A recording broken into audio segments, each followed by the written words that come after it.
خطائیں دیکھ کر بھی عطائیں کم نہیں کرتا۔ میں اکثر سوچتی ہوں میرا رب مہربان کتنا ہے۔ ساری بات توفیق کی ہوتی ہے۔ جب اللہ تعالیٰ ناراض ہوتا ہے تو سجدے کی بھی توفیق چھین لیتا ہے، اور جب خوش ہوتا ہے تو آدھی رات کو اپنے حضور کھڑا بھی کرتا ہے۔ تمہارا مقدر تمہاری زندگی نہیں بناتا، تمہارا توکل تمہاری زندگی بناتا ہے۔ تمہارے پاس اب بھی دعا کا اختیار ہے۔ تمہاری کہانی ابھی ختم نہیں ہوئی۔ تمہاری توفیق ہی قبولیت کی سب سے بڑی دلیل ہے۔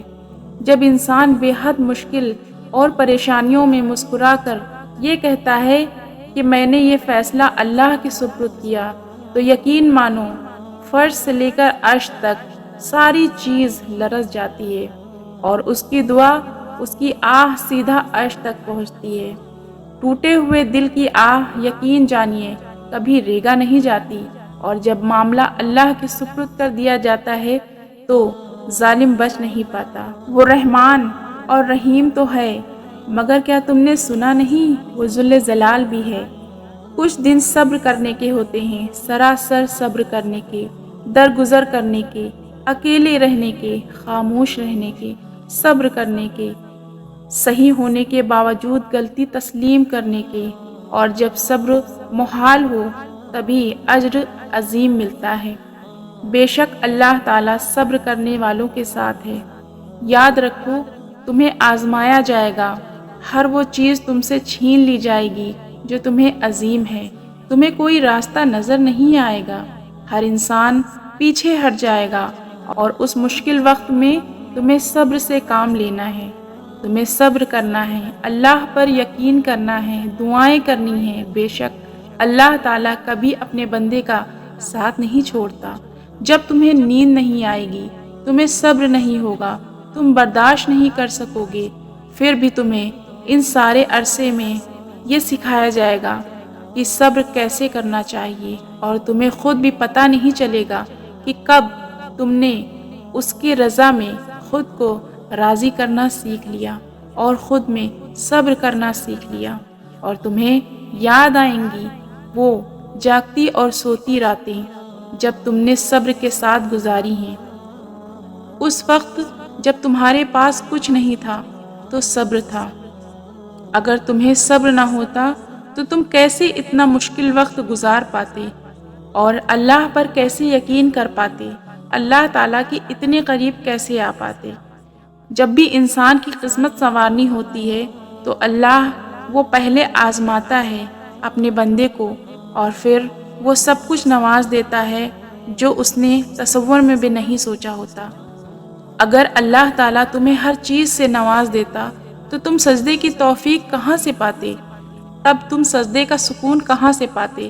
اگر تمہاری خواہشات کا پیالہ پہلے سے بھرا رہتا تو اللہ کو منانے کے لیے آنسو کہاں سے لاتے؟ وہ سجدے میں سکون کہاں سے پاتے؟ شروع میں انسان اپنی مشکلات سے بھاگ کر سجدوں میں آتا ہے، اور آخر میں اپنی ان ساری مشکلات کو بھول کر اللہ کا ہو جاتا ہے۔ یہی تو اللہ کا طرز محبت ہے، یہی تو اس کا اسود شفقت ہے۔ پہلے پہل اللہ تعالیٰ زندگی کی درد کی سیاہی سے اوراق لکھتا ہے، پھر ہر سطر پر بندے اور اپنی محبت کی مہر لگاتا ہے، اور آخر میں اس کتاب زندگی کے اختتام پر اپنی طرف آنے کا راستہ بھی دکھاتا ہے۔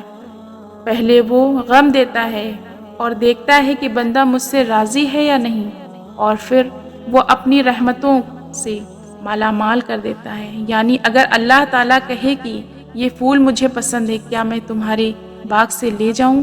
تو بندہ کہے کہ بے شک یہ باغ آپ کا ہے، میں تو اس کا مالی ہوں، آپ جو جی چاہے لے جائیں۔ کچھ جنگیں یقین کی ہوتی ہیں، اگر درد کی تکلیف سے ٹکرا بھی جاؤ تو صبر کا پلڑا بھاری رکھنا۔ جسے تم بے بسی کہتے ہو وہی صبر کی وہ حد ہے جہاں فیصلے تمام ہوتے ہیں۔ کیا پتہ آج حساب کتاب کے بعد ہی تمہارے حق میں فیصلہ کر دیا جائے؟ کیا پتہ عرش پر تمہاری فتح کی تیاریاں چل رہی ہوں؟ کیا پتہ تمہاری مسلسل دعائیں تمہاری تقدیر کا رخ بدل دیں، وہ تمہارے حق میں تمہاری پہلی جیت کی منزل ہو؟ کیا پتا وہ تمہاری دعاؤں کا رخ تمہاری منزل کی طرف موڑ دے۔ جب اس نے قرآن میں کہہ دیا ہے کہ تم مجھے پکارو، میں تمہاری دعاؤں کو قبول کرنے والا ہوں، تو بس یہاں جنگ تو یقین کی ہے۔ کچھ راہیں، کچھ دروازے جب بند ہو جاتے ہیں تو ہمیں ایسا لگتا ہے کہ اللہ ہماری دعاؤں کو قبول نہیں کر رہا، پر ایسا نہیں ہے۔ اللہ جانتا ہے کہ ہمارے حق میں کیا صحیح ہے اور کیا غلط۔ ہو سکتا ہے آگے جا کر ہمیں اس سے اور زیادہ تکلیف ملے، تو یہ سزا نہیں بلکہ اللہ کی محبت ہے۔ ہم سمجھ نہیں پاتے، اور جو ہمارے حق میں بہتر ہے وہ جانتا ہے۔ ہماری بہتری اور ضرورت کے مطابق ہوتے ہیں، لیکن یہ بات ہم بھول جاتے ہیں، وہ سنتا بھی ہے، دیکھتا بھی ہے، جانتا بھی ہے، اور ہر بات کا علم ہے اس کو۔ انسان خود کو ہی تکلیف دیتا ہے، ورنہ اللہ تعالیٰ تو بہت ہی رحیم ہے۔ وہ ہمیشہ اپنے بندوں کو بے انتہا محبت کرتا ہے۔ کبھی تکلیف میں ہو تو اللہ کو محسوس کرنا، پھر اس کی موجودگی بھی دکھائی دے گی اور اس کی سرگوشی بھی سنائی دے گی۔ اللہ تعالیٰ جب بندے کو یاد کرتا ہے تو اس کے دل میں تڑپ دیتا ہے کہ تم اس سے بات کرو، اپنی ساری پریشانیاں اس سے بتاؤ، اپنی ساری تکلیفیں اس کے در پر چھوڑ آؤ، تاکہ بس تم اور اللہ رہ جائیں، اور پھر سے مسکراؤ۔ مٹھاس تو بس اس کے ذکر میں ہے، اور سکون کے لیے تو اس کا نام ہی کافی ہے۔ اور جس کے ساتھ اللہ ہو تو اس کے ساتھ کائنات کی رونقیں چلتی ہیں۔ جس کام میں اللہ کی رضا ہوتی ہے اسے وہ پرسکون رکھتا ہے، اور جس کام میں اللہ کی رضا نہیں ہوتی وہ تھکاوٹ سے بھر دیتا ہے۔ جب وہ غم کے حالات پیدا کرتا ہے تو وہ تمہیں ان سے لڑنے کی ہمت اور طاقت بھی دیتا ہے۔ نہ وہ تمہیں خوشی میں اکیلا چھوڑتا ہے اور نہ غم میں۔